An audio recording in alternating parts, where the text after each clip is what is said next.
I am in this group.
What's up, guys? What is up?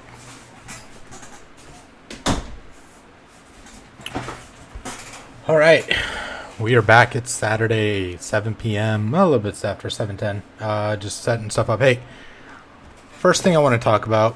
I'm a huge sports guy. Sports my jam. Baseball, importantly. If you're a baseball fan right now, you're witnessing history. Just merely by Ronald Acuna Jr. Right? Dude is an absolute beast right now. He just hit another home run. He's at 32 home runs, and I believe, let me double check, 64 stolen bases. Let me double check real quick. I want to double check this because I want to make sure I tell you guys the right way. He had 60 stolen bases a while ago, but it took him a little bit to get back up to the home runs. He's got 63, right? He's got 63 stolen bases right now and 32 home runs. Now, not a single player in Major League Baseball history has ever hit 30 home runs and 60 stolen bases. And since he hit his 30th 3 days ago, now he's got 31 and 32. He hit 32 tonight. Dude is an absolute beast right now, okay? He is just destroying that ball. The Braves last week set the Major League Baseball record for home runs at, I think, 250 for a team in a season, and it wasn't even September yet. That is a team that is it is clicking on all cylinders right now. Even the people that they're bringing up from the AAA to cover their pitching spots while their pitching staff is still recovering. Like, you guys don't realize how many pitchers they've had out. Max Fried is like their ace, right? Their number one guy. He was out for most of the year, right? Like, the guy was out for a huge chunk of the year. And this is a team that's almost won 90 games now.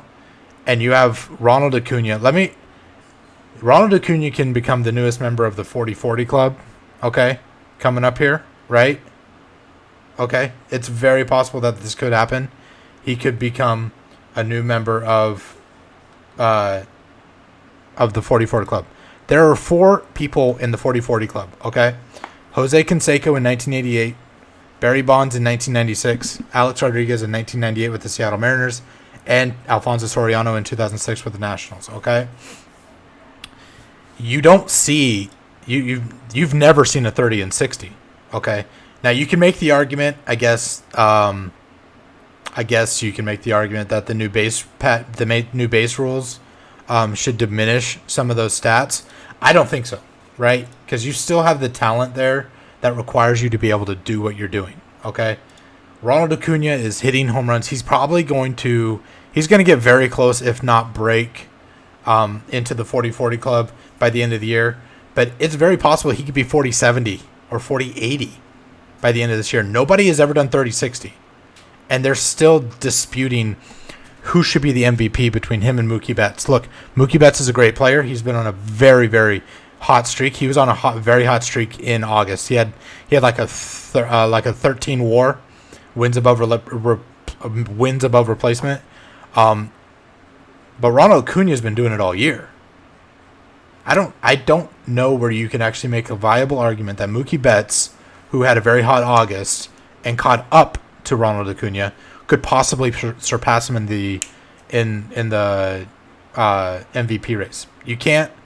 I find it very hard to believe that you can actually justify giving the MVP to anybody but the guy who actually made history in the sport in that year on the offensive side of things. Like, that's my whole thing, is like, I don't get anybody making an argument otherwise. And don't get me wrong, Mookie Betts is a great player. Like I said, he's a great player. He's good. He does a good job. Like, he's very, very talented. Loved watching him in the home run derby, everything. But, like, Ronald Acuna Jr. is doing things that nobody's done before on the offensive side of the ball.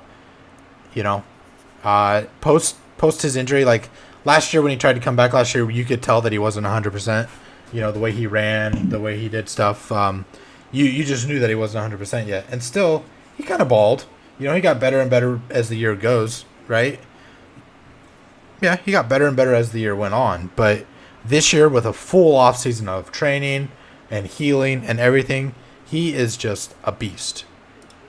And that outfield right there, man, the Braves have to be the forerunner to win the World Series. I don't think they're dismantling the Dodgers in this series as we're speaking. Like, I think right now it's tied 1-1 in Game 3, but they beat them in games 1 and 2. Like, I don't like who wants to face the Braves in the playoffs. I don't see. I mean, who are you gonna face? You got Max Fried is gonna take you in Game 1, right?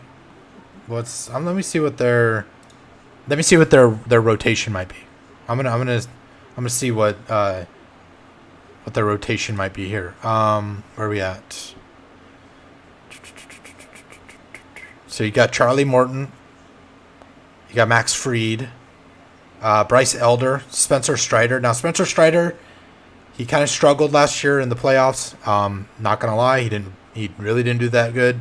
Their pitching staff in general didn't do really good in the playoffs last year. That's why they were out of it so early. But this is an offense that can carry. This is an offense that can carry you through a couple of 7-game series if they're still going strong, which I don't see why they wouldn't be. And then, you got Max Fried. Max Fried's sitting at a 2.52 ERA in 61 innings pitched. You got Spencer Strider, 160 innings pitched at a 3.56.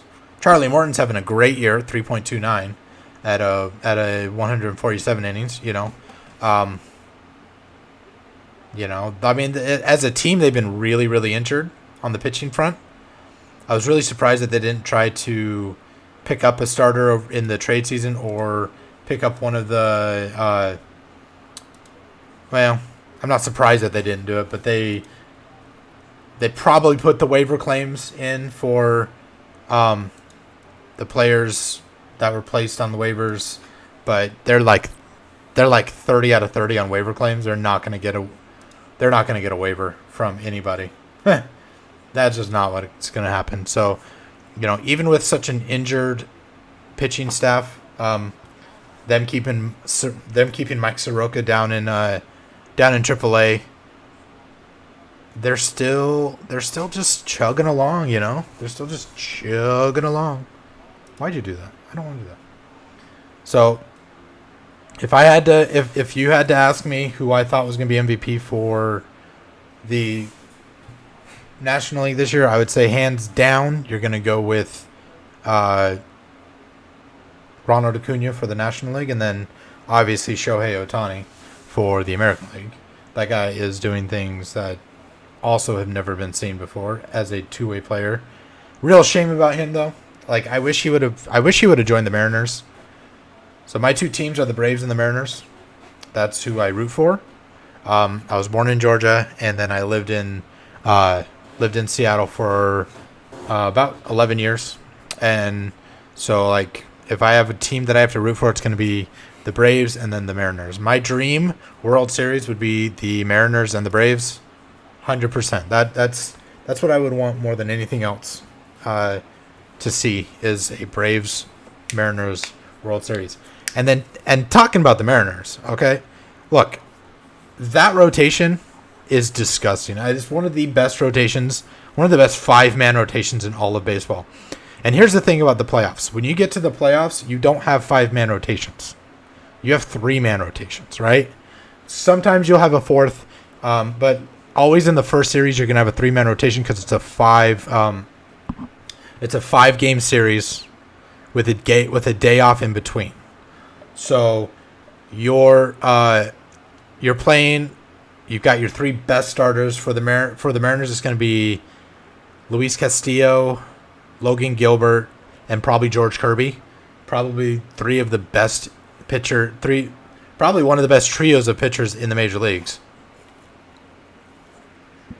Right there. That is not a rotation I would want to face in the playoffs for sure. Let me give you their numbers. Luis Castillo pitched today. Kind of got banged up a little bit. Gave up 5 runs today, But even with giving up 5 runs, he pitched 5 innings and has a 3.19 ERA. Dude's just fire. He is an ace. He has his moments where he'll have his down moments where he'll give up, like he'll put meatballs over the plate and just get smashed over. But overall, over a solid season, he's gonna probably be at least within talk of the Cy Young Award. So then you got Logan Gilbert, 160 innings pitched, 3.56 ERA, just a total a beast. He's a control pitcher, so he pitches strikes is what he does. He'll pitch it into the zone. He'll make sure it hits the zone and it's in there, and that can lead to giving up some home runs at inopportune moments. He did it in Game 1 against the Mets, that the Mariners lost. Kind of gave up a really meatball for a home run. But, I mean, overall, he's a really great pitcher. Then you have George Kirby, right? George Kirby. He is probably going to be one of the best young pitchers in the majors. He's got a 3.28 ERA with 156 innings pitched. He's got 142 K. Now get this, guys, okay? George Kirby has struck out 142 people. Do you know how many walks he's given up in 156 innings pitched? 14. That is unheard of. That is crazy to think of. Okay? Then the next closest person on the Mariners roster to him in walks on the pitching staff is as a starter would be Bryce Miller, I think. No, Brian Wu. But Bryce Miller and Brian Wu have both pitched 100 or less innings. A full season of George Kirby, and he's got 14 walks. That guy throws strikes, and he throws it by people, and he does not get hit very often. He is legitimately an ace. Look, the Mariners have done something that almost nobody does at all. They've graduated an entire pitching staff into the major leagues. Logan Gilbert, George Kirby, Bryce Miller, and Brian Wu, okay? They had Emerson Hancock, but he got hurt, okay? All of those guys were homegrown. They were drafted by the Mariners within the last 4 years. Every single one of them has hit the major leagues this year and actually had some sort of success. That is unheard of. You don't hear that in baseball these days. Of the top 100 baseball prospects in Major League Baseball, maybe 10% of them are going to hit the majors. Maybe 20 at the topmost. There's a very big argument between 10% and 35% hitting the majors. But you don't hear about 5 starting pitchers drafted by a team in 5 years and all of them making the major leagues within those 5 years. That is just crazy to me. That points to a Mariner system that is very, very good at developing pitching talent and very, very good at keeping people healthy. 100% right there. Now you get a lot of awkward angles for some of these pitchers, which makes them very hard to hit, but it also makes them prone to injury. But that comes with the territory. Injuries. Your body is not meant to throw a 100-mile-an-hour fastball, a ball the size of a grapefruit. You're not meant to throw that, or an orange. Actually, probably an orange is closer. Your body's not meant to throw that 100 miles an hour repetitively. So your body's going to tear itself apart. So you just have to keep yourself in the best possible condition, and they've done that. And it's crazy to me how they've been able to do that. So I'm watching, so like every night I'm watching baseball. And it's really funny because I watch baseball even while football's going on, and everybody's focus shifts to football, and like all the talk shows are football, and all the TV, ESPN, everything is just football now. And I'm sitting there like, where's the baseball? Give me baseball, because the baseball season is not over. Okay? The baseball season's not over. Give me some baseball. That's all I ask. I just want baseball. The months of December to February are probably the slowest months for me, which is weird because there's football. I can shift to football, but football's only got 17 games a year, every Sunday. It's a very physical sport, so I don't blame them for only doing that. But it's just hard to kind of like stay focused all the time when you just have one game a week to root for. And then I don't even live in Seattle anymore. So the team that I've just rooted for have been the Seattle Seahawks. I don't even live in Seattle anymore, so I'm not going to even get them locally. And the only time I'm really going to be able to watch them on live television is if they're playing here in LA.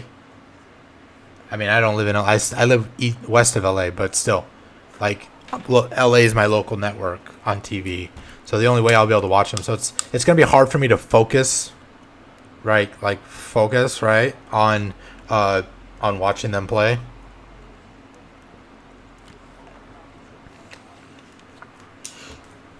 So it's like, meh, okay. I haven't even done a fantasy football league. That's the weird part. Like, I usually do fantasy football. When I was working in Seattle, I did a paid fantasy football league every year, and that was kind of fun. I mean, you get a little stakes into it, and you can actually freaking be like, oh, I want to do this. So,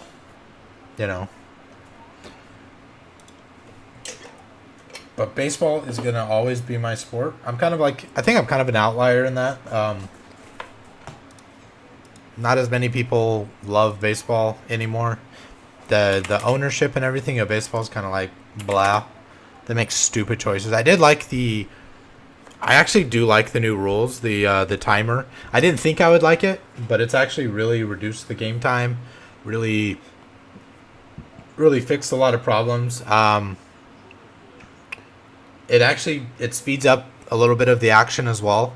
You used to sit there for like 40 seconds waiting for a hitter to be ready to get into the box and hit, and it was like, dude, why is this a 20-minute at bat? Okay? Seriously, why am I sitting here for 20 minutes waiting for you to swing a bat? Just get in there and do your job. You are paid to swing a bat. Get in there and swing. So, while I didn't think that I would enjoy it, I actually do.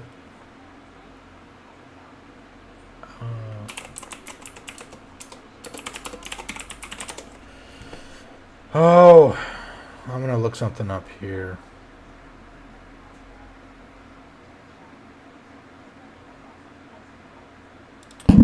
Also, so it's a very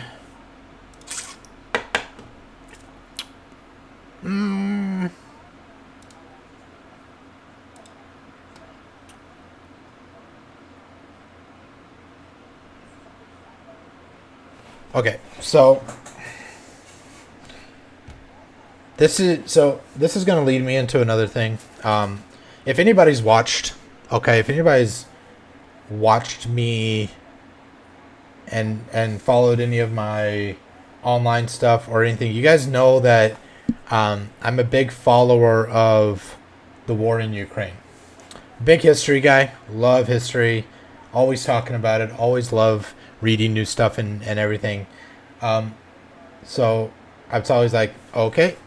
And so I'm always running around trying to like follow history. And one of the things that's really frustrated me in the war for Ukraine is in the online sphere. Now, I know that you're not supposed to get into arguments online. It's the worst possible thing you could ever do. Like, don't do it, right? But one of the things that really, really bugs me about this stuff in Ukraine are the people on both the right and the left of the political spectrum in the United States who really complain every time the United States sends a military aid package to Ukraine. They're always there, and it always goes down to one thing, right? Stop sending money. Okay, listen. Stop lying to people. the United States of America is not really sending money. Okay, the largest, I think, amount of money that we have sent to Ukraine was like a $1 billion loan, but that was all the way back in 2014. Okay, in 2014 we sent that. A lot of everything that we are sending them right now, it's not money. Okay, it's not money. It is surplus military equipment that we no longer use, that it would take us a lot of time and a lot of effort and a lot of money to keep repaired and upkept. Okay? Take, for instance, we've sent them 300 M113s. Okay? Now, if you don't know what an M113 is, let me show you what that is real quick here. Okay? I'm going to bring my screen up here. Right here. This right here. Okay? This right here. This is an M113. You know how old these things are? Seriously. Do you get it? We made these in the 1960s. Okay? These were meant to be armored personnel carriers that would send troops to places in Europe against the Soviet invasion. That's what these were meant for. These things were terrible. Okay? The side armor was like barely thick enough to withstand small arms fire. 50 cal goes straight through this thing. In Vietnam, these things were called coffins.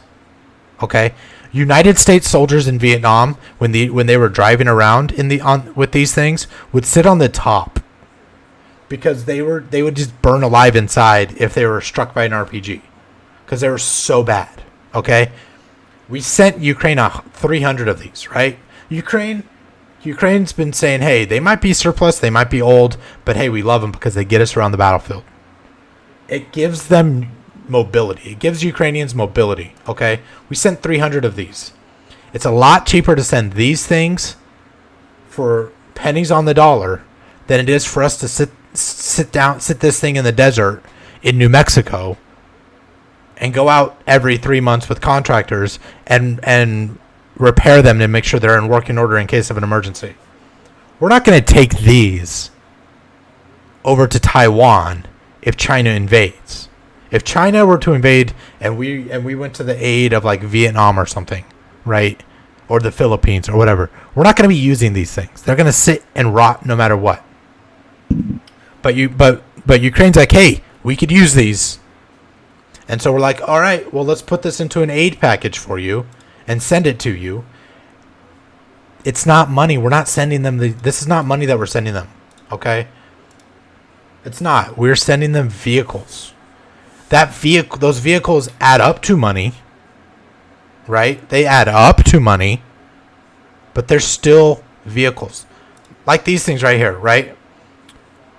I hate that.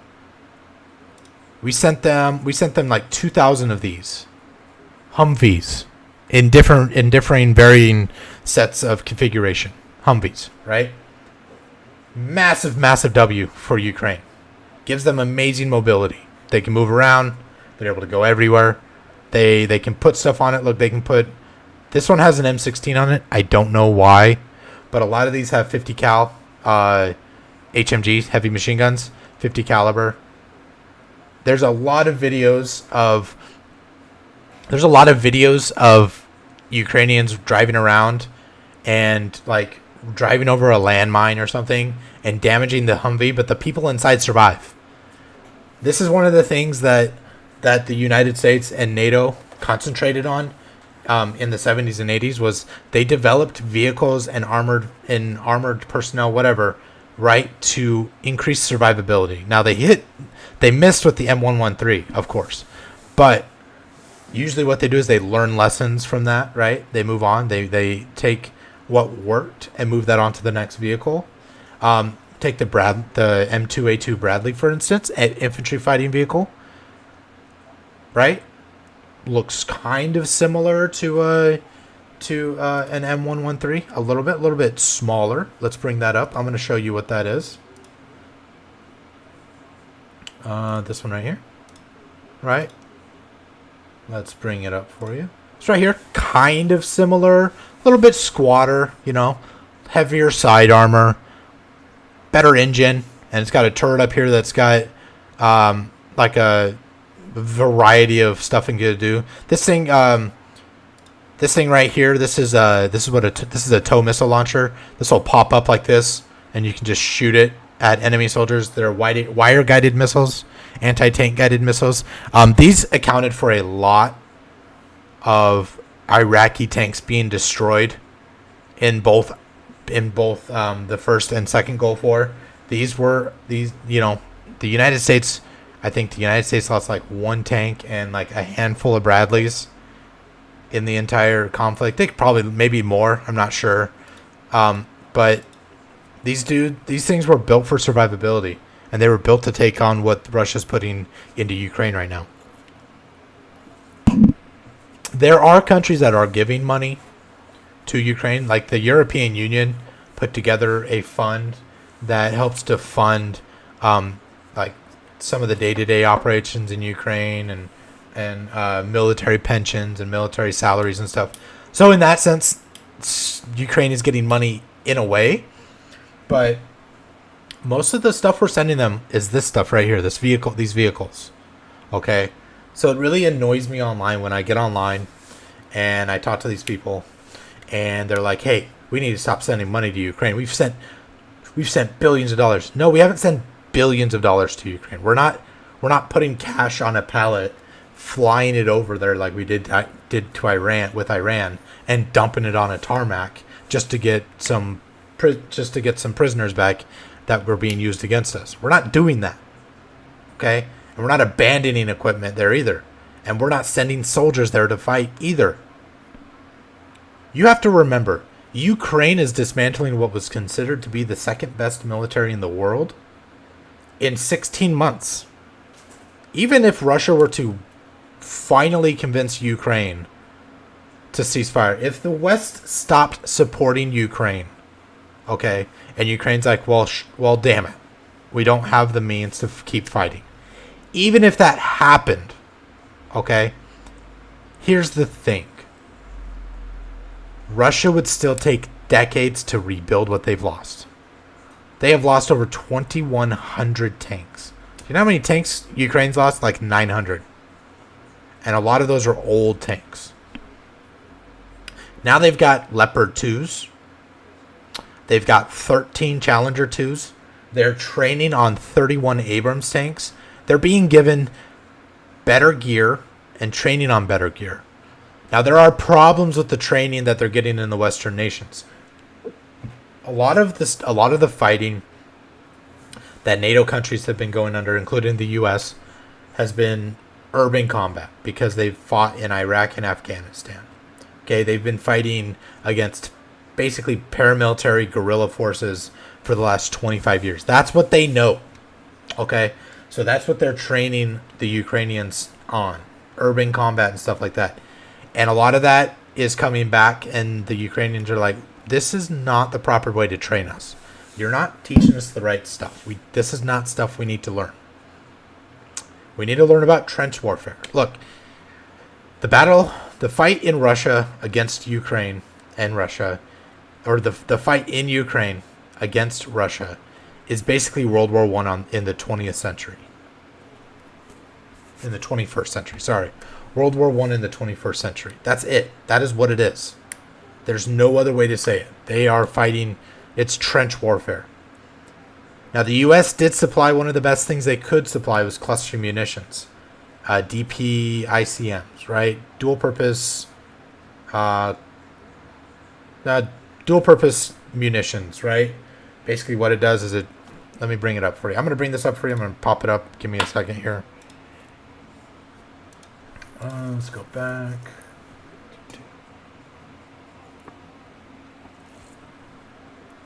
I'm going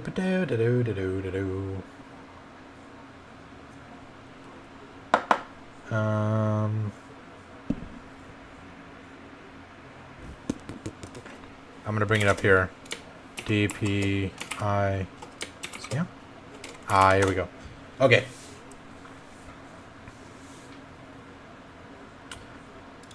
I'm going to bring this up. I want you guys to see this video, okay?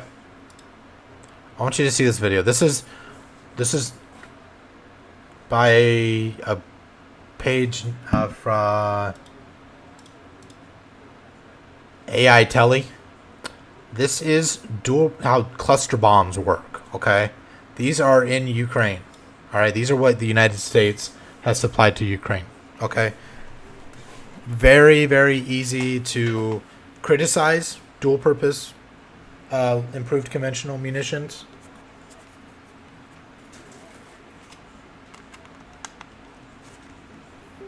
Very easy to criticize them, but you got to remember, the United States, Ukraine, and Russia are not signatories to the removal, okay, of cluster munitions, and the U.S. cluster munitions are actually a lot better than the Russian ones. Only about 2% of U.S. cluster munitions fail to explode on impact, whereas Russia can be up to 30%, which is disgusting. Okay, that's a lot of unexploded ordnance that you can just kick and it'll be destroyed. But let's watch this real quick. Step number 1.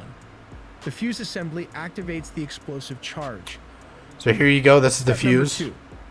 The expulsion charge pushes Right, when that goes off right there, you see this. This is all the little cluster munitions. Sets them off. You're releasing them right here, and it hits like a 10 by 10 meter or 100 by 100 meter area. These little nylon little parachute things pop up, stabilize it, let it go straight down, and then it'll land on the ground and explode. Okay, that's what the U.S. supplied to Ukraine, and that is why we're seeing now in the southern Zaporizhia front, we're seeing more and more of them actually penetrating. They've confirmed that they've broken through the first main line of defense for the Russians, and they're about halfway between the first and second lines, and they're stating that they're gonna have a lot more opportunity to go faster with it, and there's gonna be a lot less dangerous for them, and gonna be able to get through there. So that's where that's kind of where Ukraine is. We're giving them all the supplies. Now we didn't give them all of the supplies that they need. For sure. There's a lot of political kind of gamesmanship in Europe and the US. For some reason they still feel like they don't want to anger Russia. Like Russia isn't targeting civilians in Ukraine, right? I don't know. Right? Whatever, right? They finally got around to saying, you know what? Hey, let's finally give them some F-16s. Finally. Took them over a year, like 15 months, just to make the decision. That could be saving a lot of lives. Look, you're not going to get into a lot of dogfights. There's too much of an air defense network in the country of Ukraine right now to go through just dogfighting. So you're not going to see like, hey, dogfights on CNN at night through Ukrainian cameras and stuff. So you're not going to see that, but it could certainly help with shooting down missiles launched by Russia. It could certainly lower the civilian casualty levels, which would be a great thing to do. Less civilian deaths would be fantastic, in my opinion. So it's been a slow fighting season. There's been a lot of stuff that Ukraine's had to push through, and it's been tough. They're getting really, really close to probably about 2 months from now where they're going to have to stop fighting. They're not going to be able to go any farther because of the mud.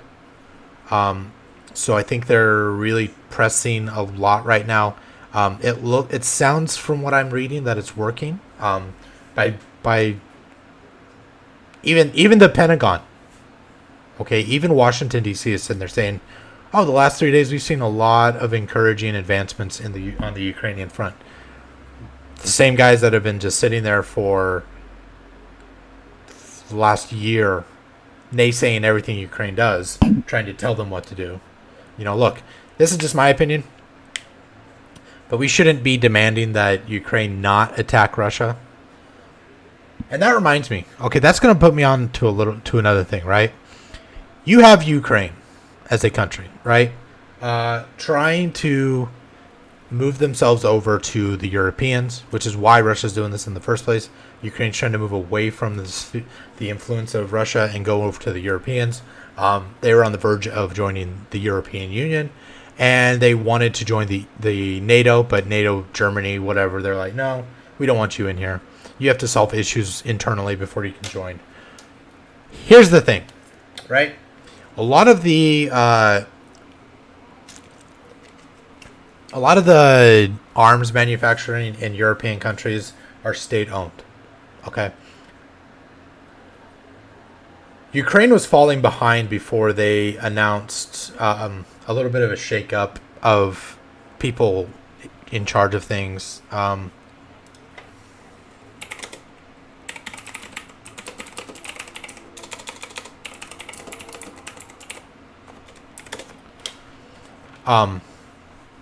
So where's it? Okay. So there was a guy by the name of Bohdan Khmelnytsky in Ukraine who was head of the state procurement department, was sacked from the Ministry of Defense. They stated he was involved in some sort of food procurement scandal, right? But so they fired him, right? So like, well, you can't do that. Now, Ukraine has done a lot to try to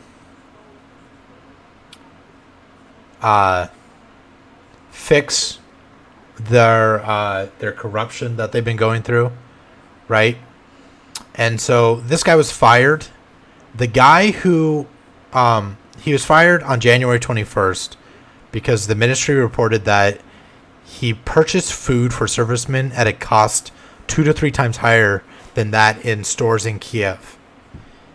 Basically, they caught him embezzling like $580,000 worth of during the procurement of military ammunition as well. So this guy was corrupt. He gets fired. He was replaced. Where is it? I'm trying to find out who replaced him. But anyway, the guy who replaced him, right? The guy who replaced him is a younger guy. Has actually done a really, really amazing job at getting the procurement process back on track and getting everything running properly again. You have stories coming out now. You had a story come out today saying that there's a Ukrainian defense company that had a lot of their facilities captured in the east. They were able to relocate to the west, and they were able to now rebuild their production lines to build 3 different types of mortars for the infantry, along with ammunition. Ukraine's now going to be producing 155 millimeter NATO standard artillery rounds. They're going to be probably within the year. They're going to be domestically producing the CV-90, which is the Swedish-designed infantry fighting vehicle that everybody loves.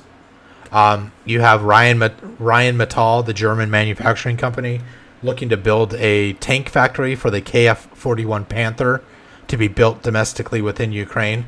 While Switzerland is basically telling Ukraine, no, you can't have any of this stuff because we either own it and we can't break our neutrality. Ukraine, in the middle of a war, is rapidly becoming a very, very prominent arms dealer nation.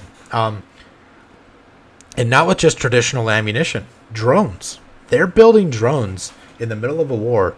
They're from scratch that can fly from their country all the way to Moscow. You know, the last week, nightly raids by Ukrainian soldiers of drones to places like Pskov, which is a tactical bombers base, destroying multiple Tu-22 tactical or strategic bombers, or destroying multiple IL-72 strategic airlift vehicles. Russia has 100 of those, and they've lost, I think, 7. I think in the last week through attacks by Ukraine. I mean, they don't have the means to reproduce these things. So if you keep losing them, you don't have anything. And it's very ironic because there was a picture at the beginning of the war of Russian paratroopers with Russian light armored vehicles being loaded onto these things. Let me bring this. I'm gonna show you what these things are. Right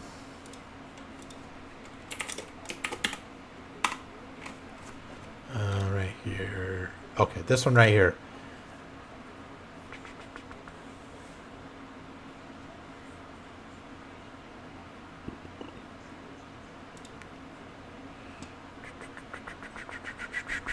Insane.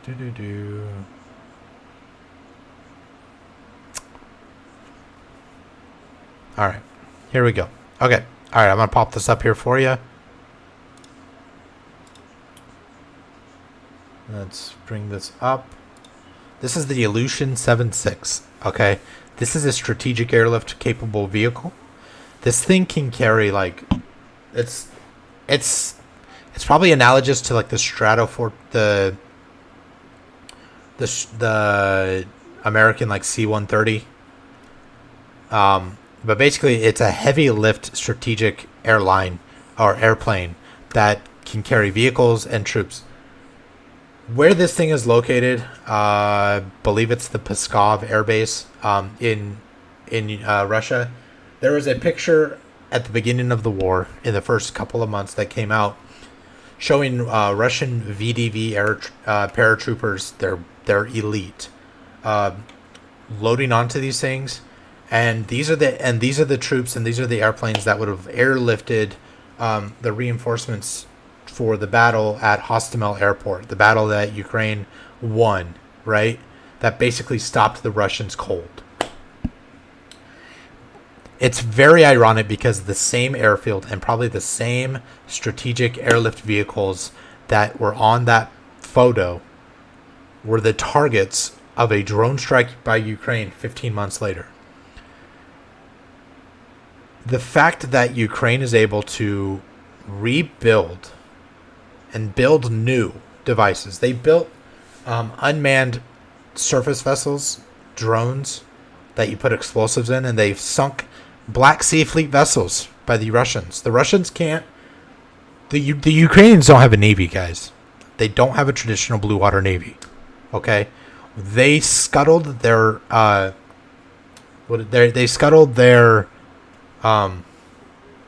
their flagship in the very beginning of the war because they didn't want it to fall into Russian hands.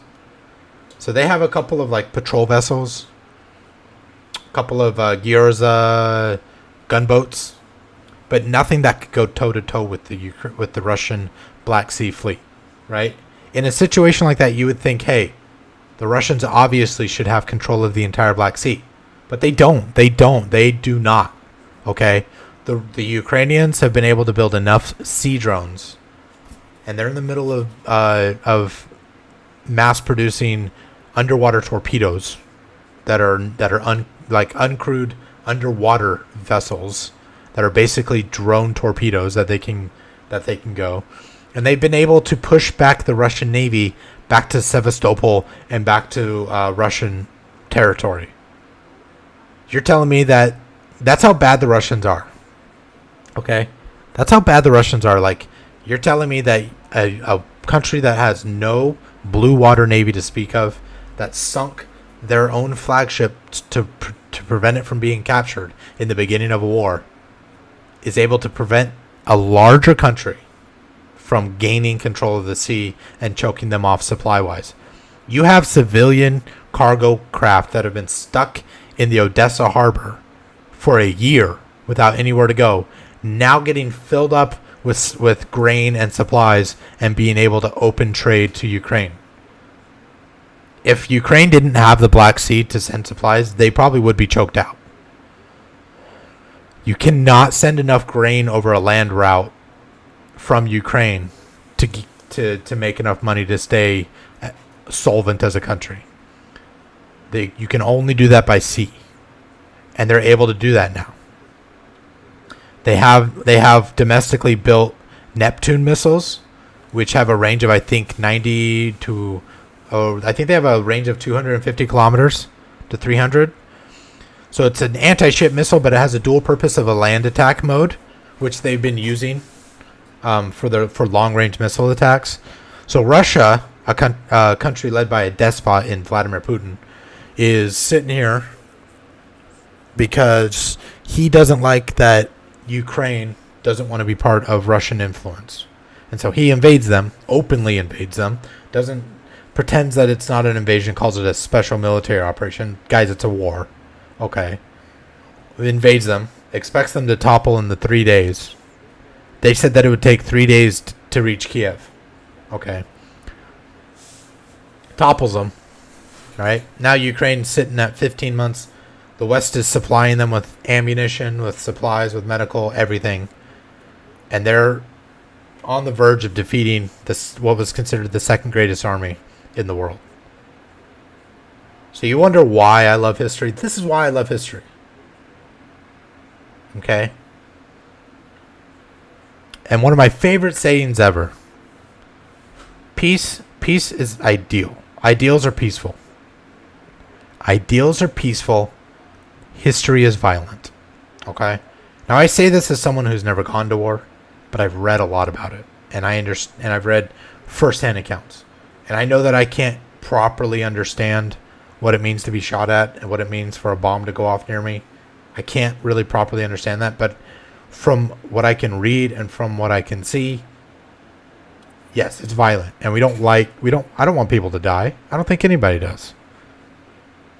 But I do cheer on a country like Ukraine fighting for its freedom against a despot Russia trying to just tear off a chunk of it for no other reason than the fact that they feel threatened. No one's invading Russia, guys. Come on. There's no reason for them to feel threatened except Putin is just a douche and wants to attack whoever he can get away with. He thought he could get away with it. That's the simple fact. He thought he could get away with it. The West let him get Crimea in 2014. They didn't do anything. They didn't push back. They just basically tried to slap him on the wrist. When you let evil perpetuate, it gets out of control. I thought we had learned this at World War II, but evidently we had not. There's just too many people who feel the need that they need to let people not rock the boat, I guess, is the best way to put it. They don't want to rock the boat. And because they don't want to rock the boat, they let evil things happen. So that's my 2 cents on some things happening around the world. Some sports going on. Some fun stuff, right? I'm going to try to open up every single one of my streams. I can't stream every day anymore because I work, because of everything I do for work. It's just not viable to stream like as much as I'd want to. So a lot of what I'm going to be doing is concentrating on content creation, building a community with you guys, putting more videos out there, and everything like that. That's my concentration now. I'm not going to worry about my numbers.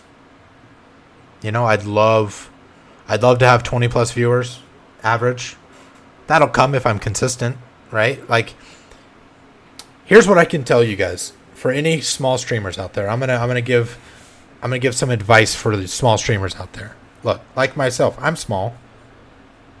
I understand the process of this, right? If you're a small streamer, if you're someone who wants to get into streaming, here's my advice. Don't start streaming for a good 2 or 3 months. Learn how to edit videos. Go on, create a YouTube account, create a TikTok, whatever you can do to do short form and long form videos.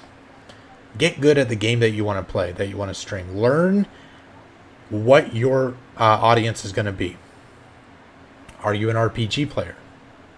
Are you a first-person shooter player? Like me, do you play zombie games? Learn who those people are. Build your audience in that way. Okay? Do you play horror games? Dead by Daylight, whatever, right? Figure that out. Okay? And then spend 3 or 4 months just making short-term form videos, learning how to edit properly, learning what programs work for you, and learning what videos pop for you, and just post those videos constantly. Every day if you need to. Build up your community.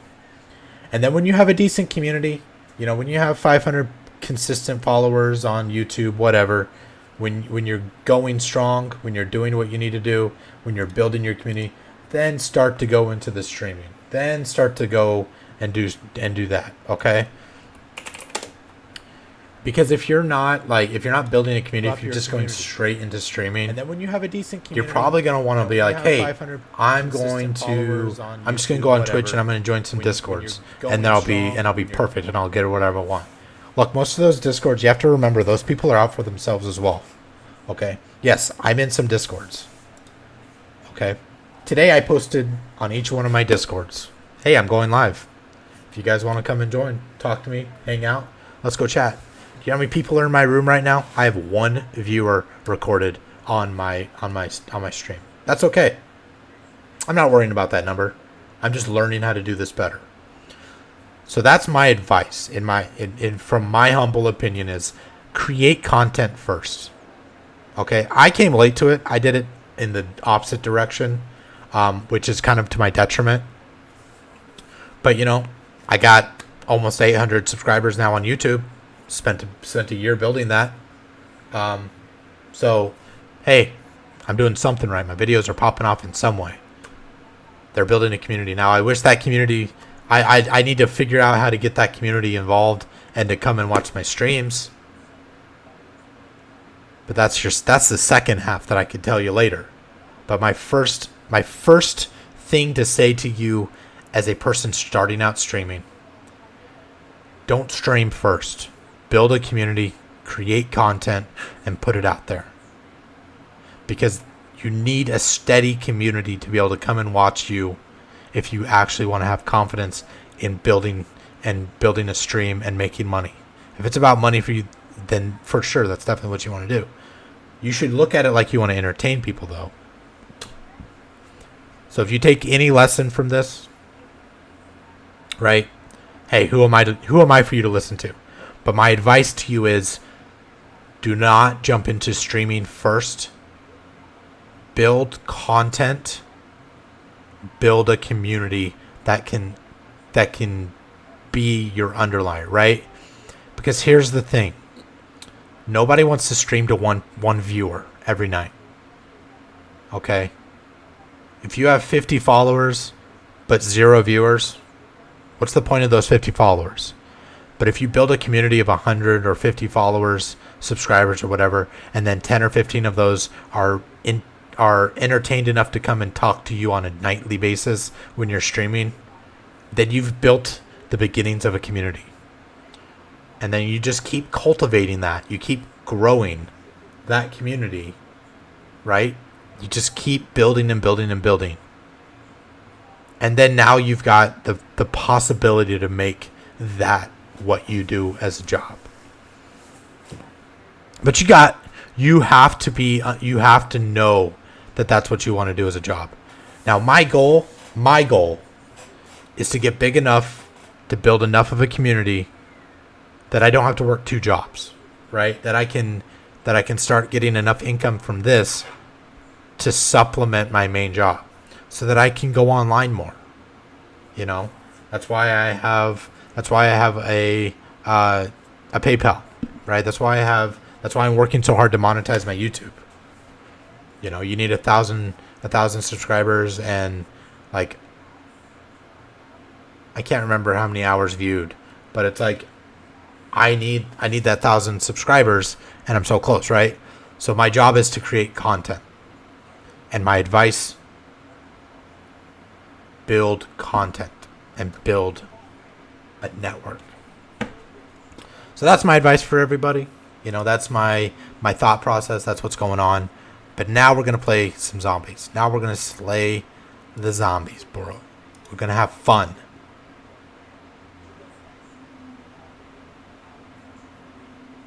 So, let me change this up. So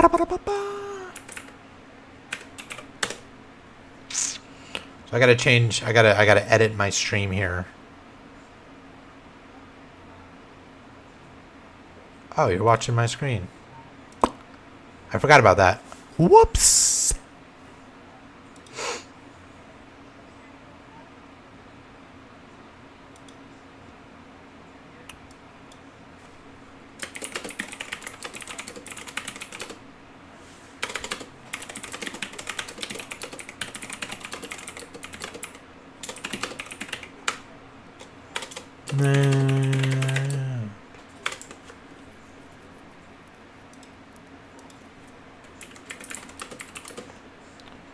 State of Decay 2.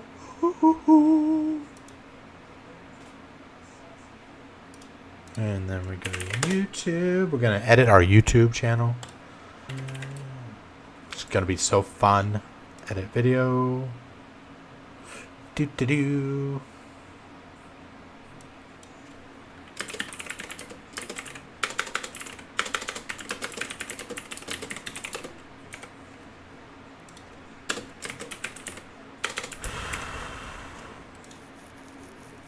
Let's upload a video, a thumbnail.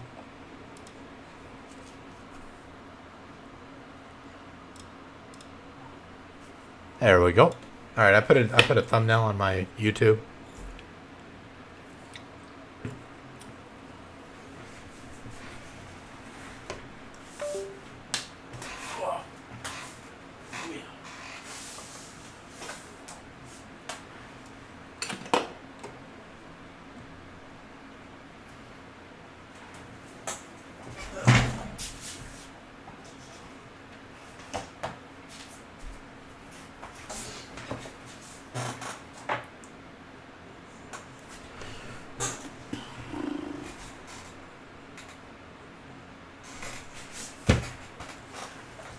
Ow, that hurt.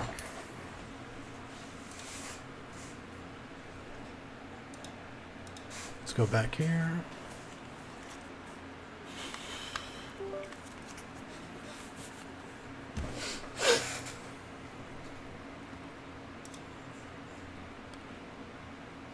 All right. I think we're ready, guys. I think we're ready. We are ready.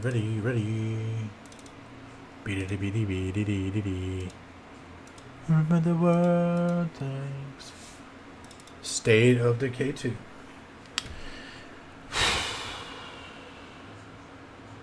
I'm tired though. You know, it's this game is supposed to have a new update coming. It's supposed to be very good, from what I understand. So I'm kind of excited for that.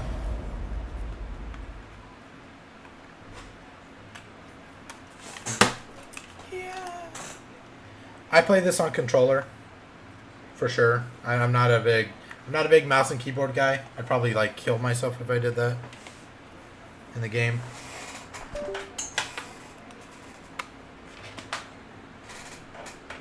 So I use the controller.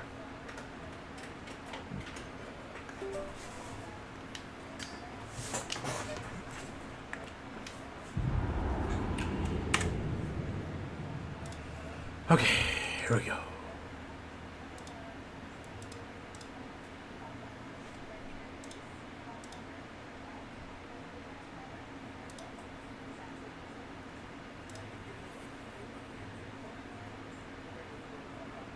Do we have it?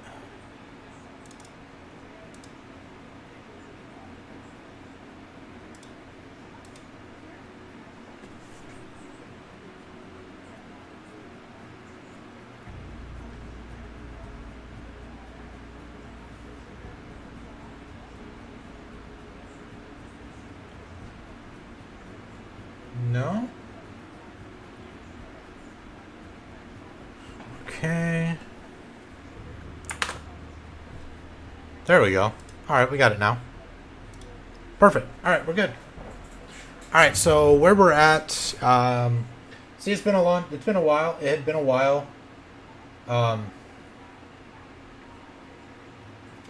been a while since I played this game. Since I took a long time off streaming, a lot of stuff got kind of thrown by the wayside, and this was one of those things. But hey, I now have the ability to start streaming again, and this is what I'm gonna stick with what I know. I didn't want to just like mindlessly play games anymore. Like when I was streaming before, I would just jump into a game and just go for 2 hours. I didn't really want to do that anymore. I wanted to kind of like,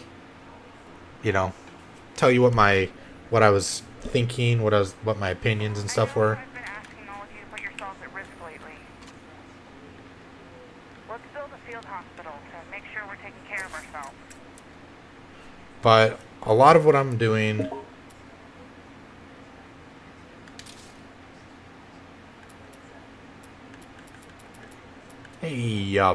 field hospital. So I think I'm gonna go to a new map and start over.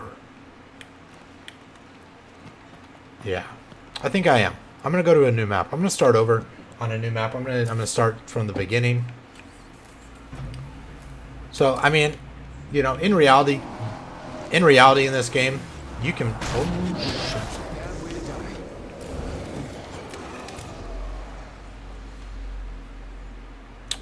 Well, that's a bad way to start the game.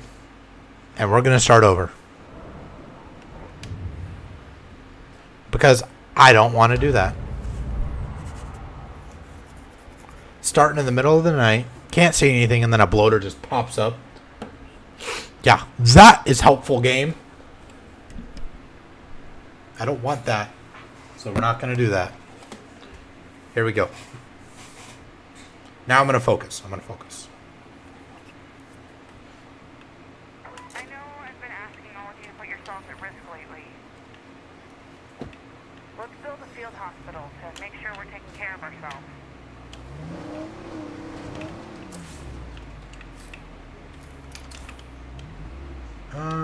Let me see what I have in here.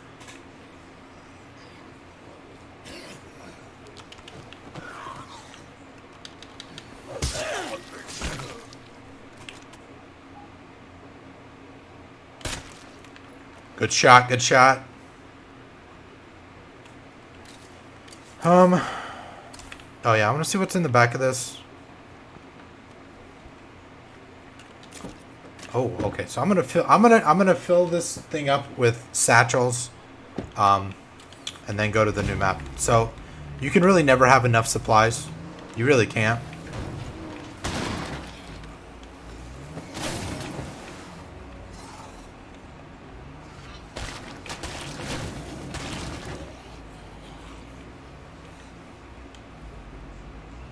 Hello. It's like bowling pins. Oh, hello, you two. You want to be a part of this? I think there's one more guy. Where are you? Got him. Alright. So, in a game like this, I usually play on Dread difficulty, which is one below the hardest difficulty. Right? So it goes Dread and then Lethal. So I usually...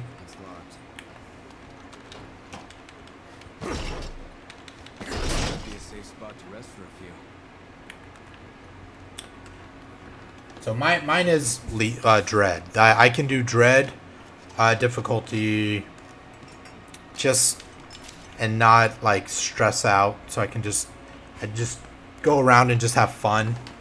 And what I'm mainly doing is I'm just doing like a continuous community. Ooh, a CNC mill. Install this mod in a workshop to convert building materials into parts. Hell yeah. And what I'm doing is like this game allows you to basically rotate through maps on a continuous basis. So you can have a forever community. A lot of people who play this game have what's called forever communities. Wherever you see a screamer, bloaters never They fall just behind. they just build communities and run through the games just to have fun, you know. And that's mainly what I'm doing here. I'm just trying to have fun, show you guys a cool zombie game like this, and just be like, all right. Hey, nice shot.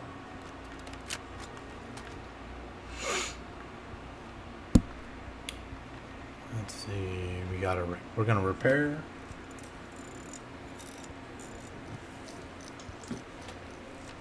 Ow, dang it. That was dumb of me.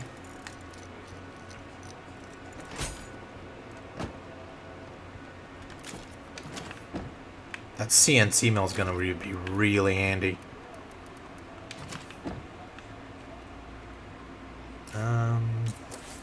What is the difficulty?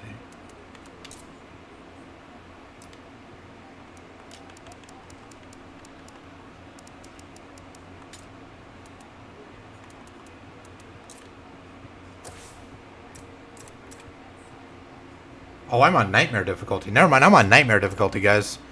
Nightmare difficulty. So it goes green, standard, dread, nightmare, and then lethal. So nightmare is like almost up at lethal. I don't like lethal. I just don't. I just never have. I don't like to be stressed about it.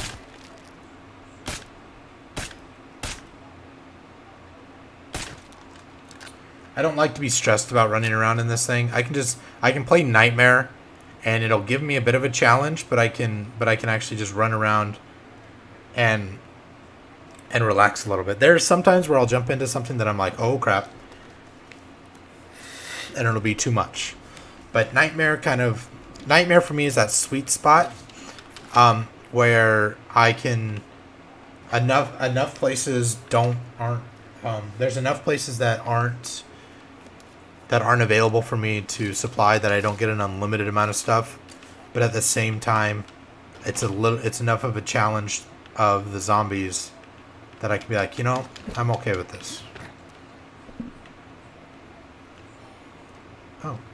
Calling this one a bust. Well, yeah, you just went all the way through it.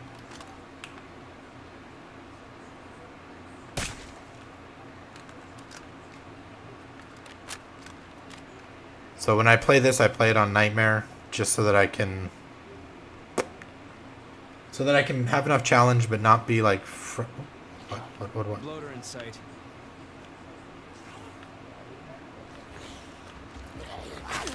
Ow, you jerk.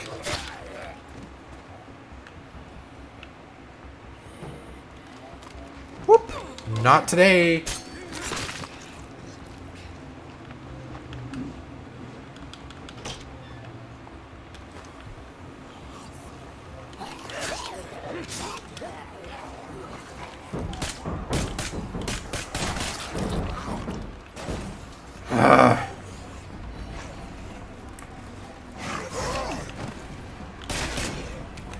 Woo!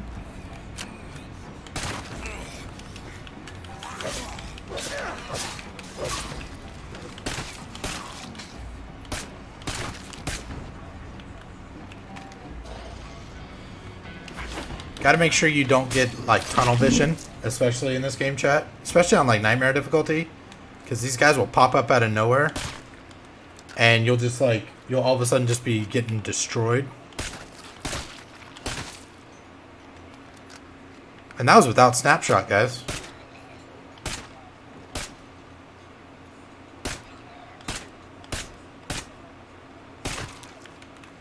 Okay, that one was a bad one, but so if you can get tunnel vision in this game, and you can really oh, hello.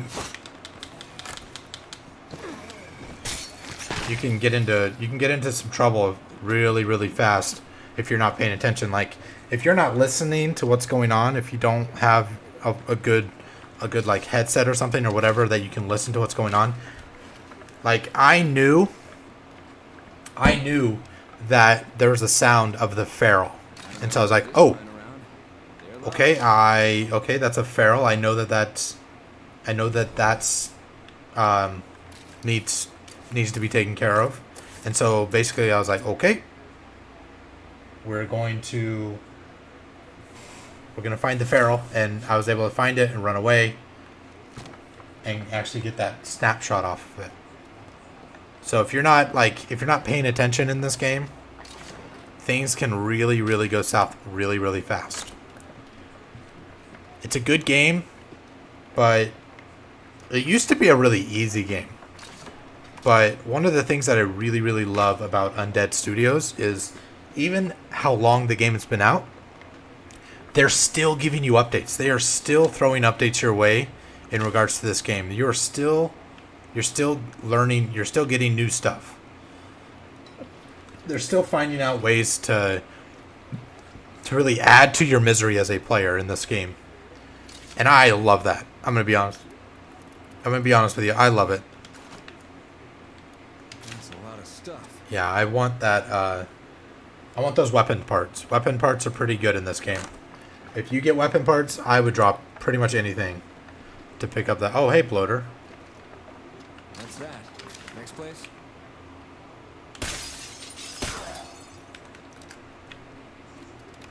Down to the last magazine here. And now this is an important one, okay? Now, bloaters, okay? Bloaters suck because if bloaters blow up around you, it instantly hurts you a lot.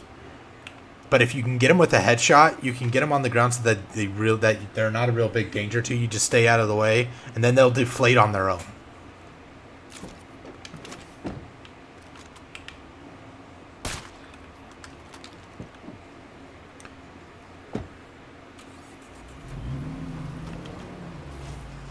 Oh, another bloater. There's a lot of bloaters around here. I believe they did an update where the infestations just caused more kind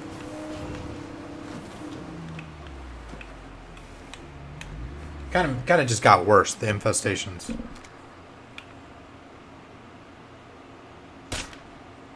looks like a juggernaut. Only nastier.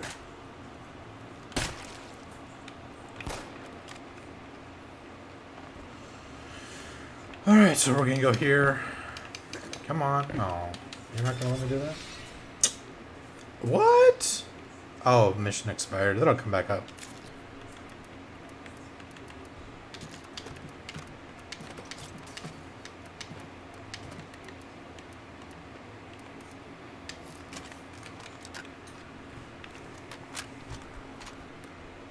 Alright. So I want to fill my van up like this one right here. It's got all these things on it. These are good in a pinch. If you get, you know, this stuff's good in a pinch. So I like getting as many, like, come over here and get as much stuff as I can, right?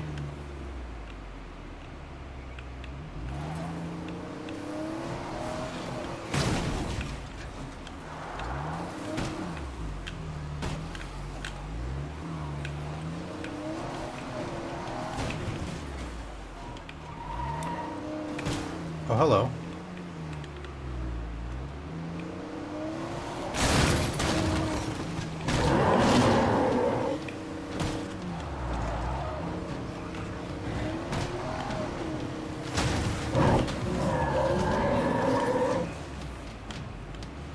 All right, guys.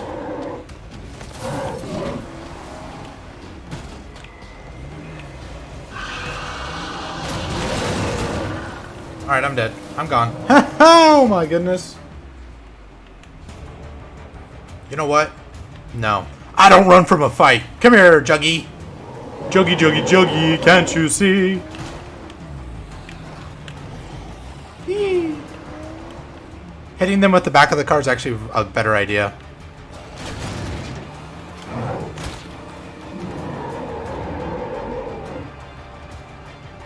Bah.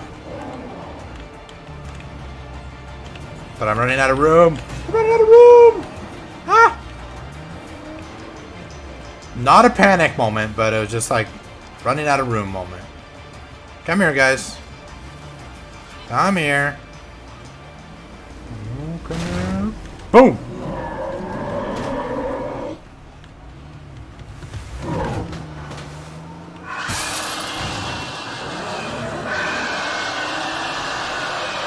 Well, that's just annoying. You know, you screamers just ruin it for us all. Not gonna lie.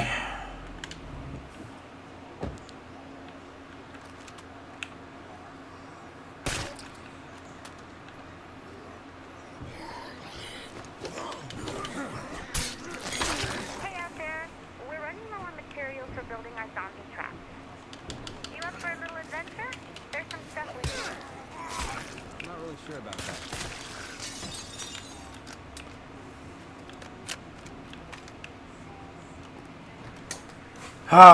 You know what annoys me about that right there? The nighttime. I really want it to be daytime. That would be so much easier for me if it was daytime. It would just be so much easier because I wouldn't get stuck on something. That was the thing there. Was like, I can't see so clearly at night. Hello. Like, it's hard for me to see clearly Gambling close to the sea. at night. And so if I run into something and I get stuck, especially with two juggernauts right there, you know, that becomes a bit of an issue, you know, you could say. And so not being able to like clearly see what's around me makes it very difficult for me to really take those guys on. We're done here. Because if you have two juggernauts, whew, baby, two juggernauts is just two juggernauts is tough.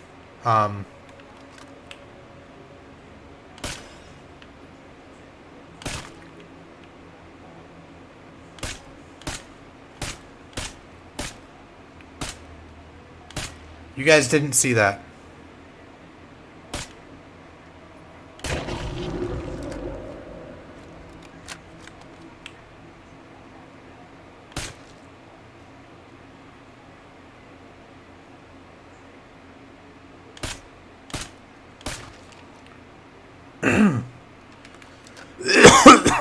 Excuse me. Meds are very important. This will be good. Someone just showed up here wanting to chat with you. Okay. Alright, so one of the things I really like to do, oh, what? Someone wants what? You know. One of the things I really like to do in this game is see if I can empty every single building in the map. And it's very difficult because it's just time consuming. And when you're searching for things, it's just the same thing over and over. There's nothing new to it. It's just like search. So you're just doing the same thing over and over. It's like a repetitive pattern. But it's like a goal that you're setting for yourself, hoping to make. And so it's like, okay.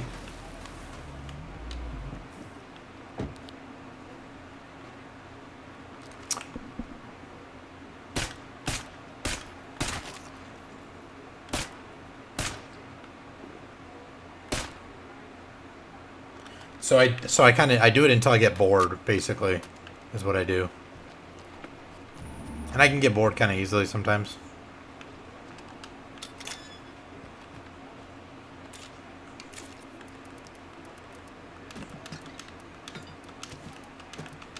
But if you don't have space, you can't carry things, which is one of the big downfalls. So that's why I'm going here. I usually put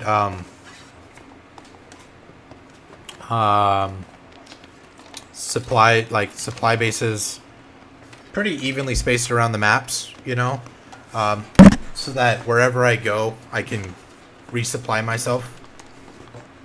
You know, so I'm not usually just so far out of the way that I can't get something to supply myself with, in case I run into something or, you know, whatever. You know, it's always important to be safe and to plan ahead in this game. That is rule number one. Always be willing to plan for any eventuality. Well, everything seems calm here. I literally always have at least one gas can in any car. Either on myself or in the trunk of the car.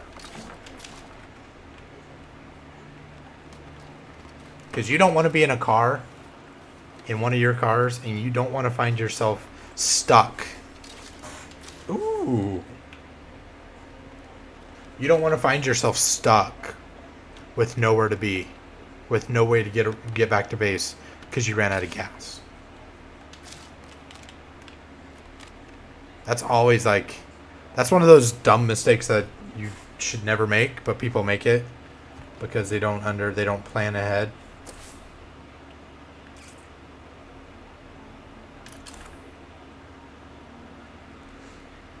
That looks a lot farther than 70 meters, not gonna lie.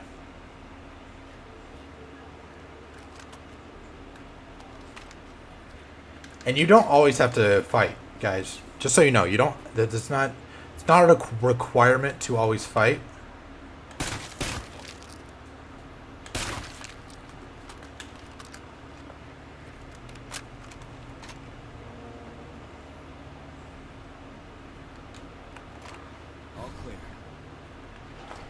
You know, you should always be ready to fight, but you don't have to fight.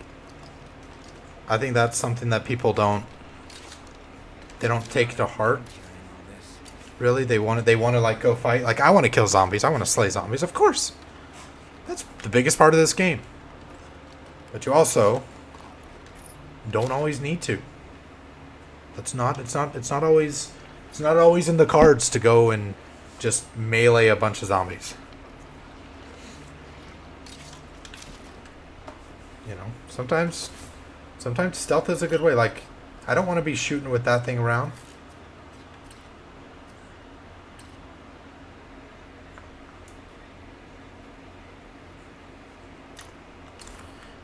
You also got to remember, when you go to a menu, your game doesn't stop. You can get attacked when you're in a menu. That's the craziest thing right there. You can get attacked at any point because the game doesn't pause.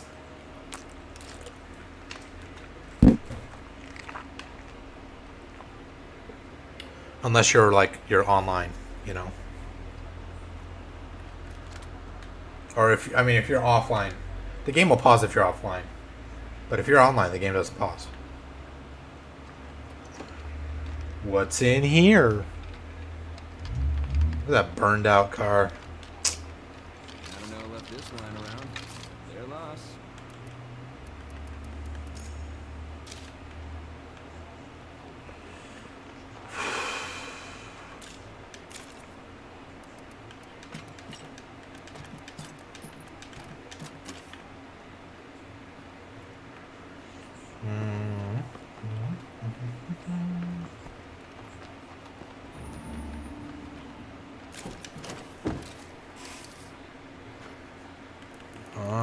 Okay. All right. Oh, there's a... Ooh. Excuse me. There's a shed over here, so we're going to go to the shed. Oh, there's two. Nice. It looks like a juggernaut. Only nastier. When he says it looks like a juggernaut, but only nastier, Might be a safe spot to rest for a few. I'm going to start, like, slow walking because I don't want to make any noise. And I definitely don't want anybody to see me. Because those zombies will come after you for nothing. You'll just be wandering around and you'll be like, rah! And you're like, shit.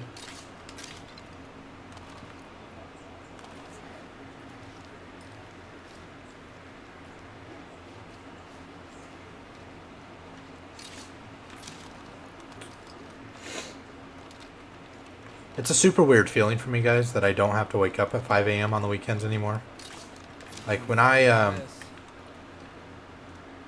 worked at the hospital and when I worked at the assisted living place, I always had to wake up and be at work by like 6 a.m. So I'd wake up by like 5:30 or 5. Roll out of bed, get dressed, get in the car and go. But now that I work at home, I work from home, and I don't have to be on until 9. It's just so much easier.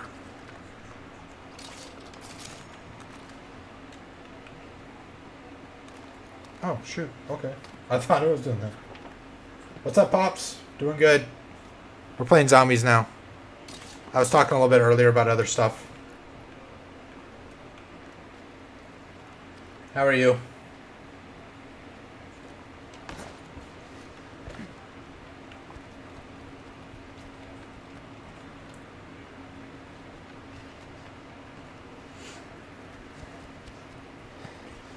How's the Alaskan wilderness?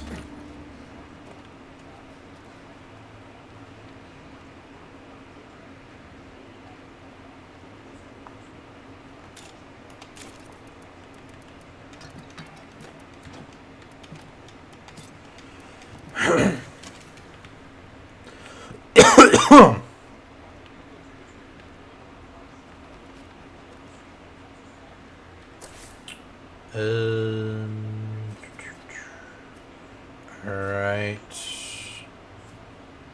So...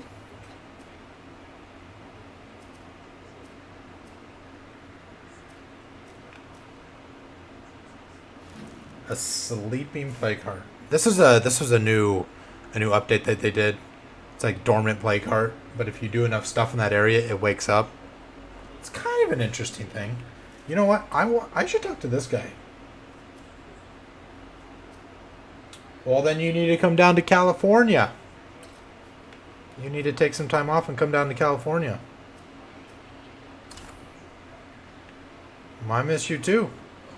For sure. Oh, hello.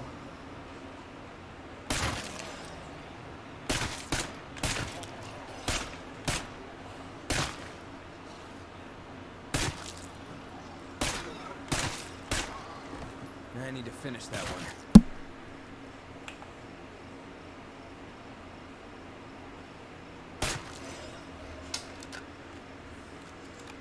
Down to the last magazine here. Oh, I got a bit. Oh, I got a new mic. It works a little better. It's a little bit more hands off.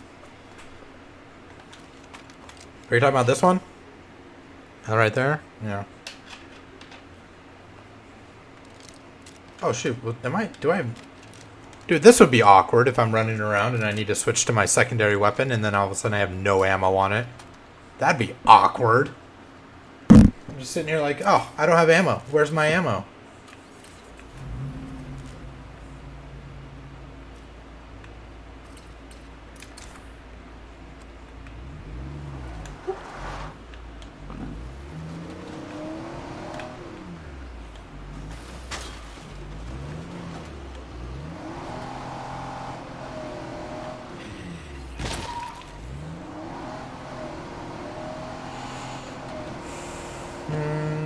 Nope, that guy jumped. You saw that? Blood soup.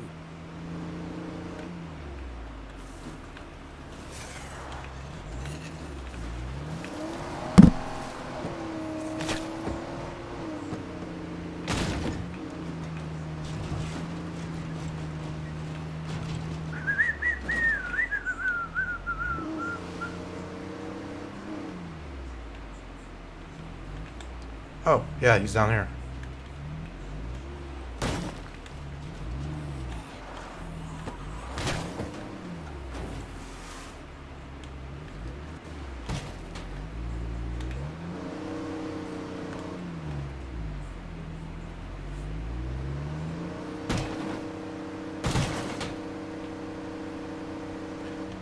I mean, I guess that's one way.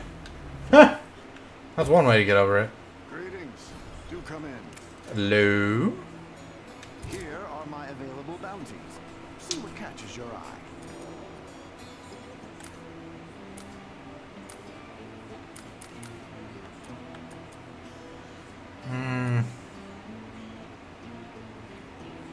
You had best be well prepared for this.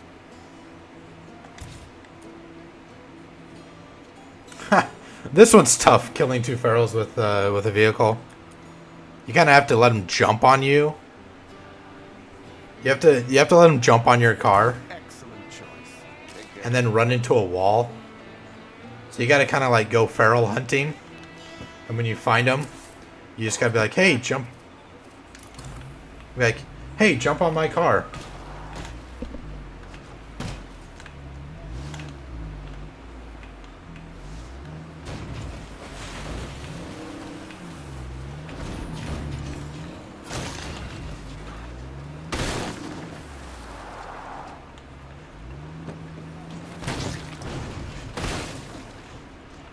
You know, I can't lie. I think that was kind of a cool.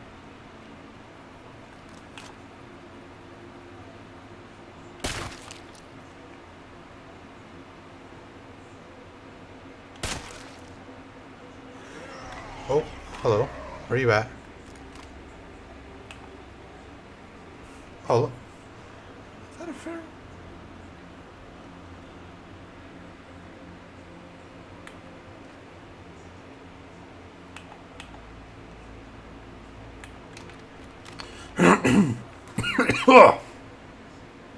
Cough in here.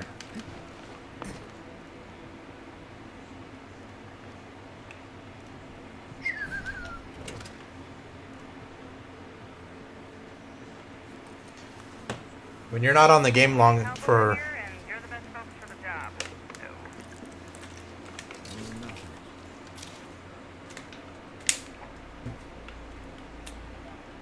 Better than nothing. Yep. I'm gonna supply. I'm gonna kind of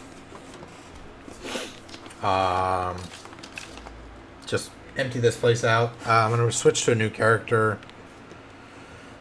Maybe do a couple missions, but my plan is to still go to a new map and basically start fresh.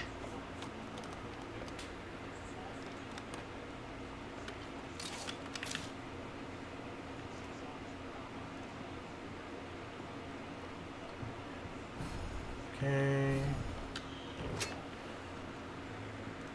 The really interesting thing, like, if people didn't know this about the game, right here on the map, you see it's got the two buildings here, right? I'm going to show you something.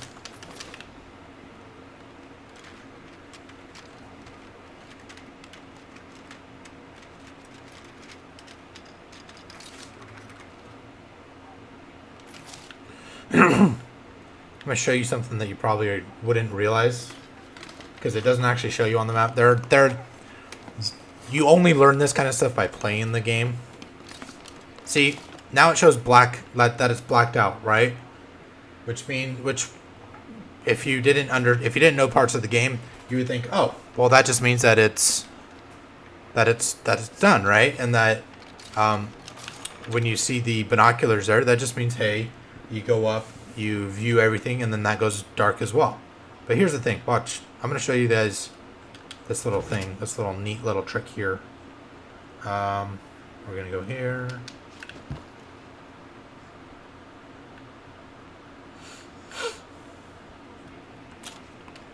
we're just gonna keep losing stuff like this until we get the story right.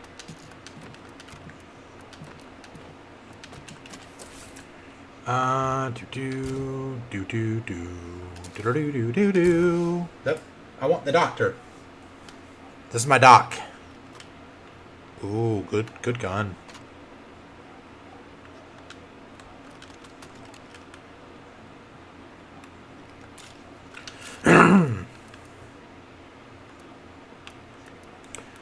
I'm rapidly running out of ammo for that, though. Let's see if we can give her...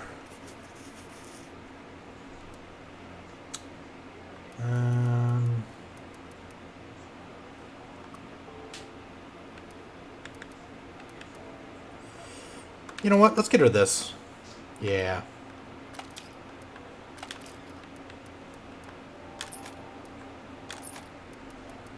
I want to give her that. And then we'll give her some of that. Those are... okay, so we'll go here. She's going to change that up.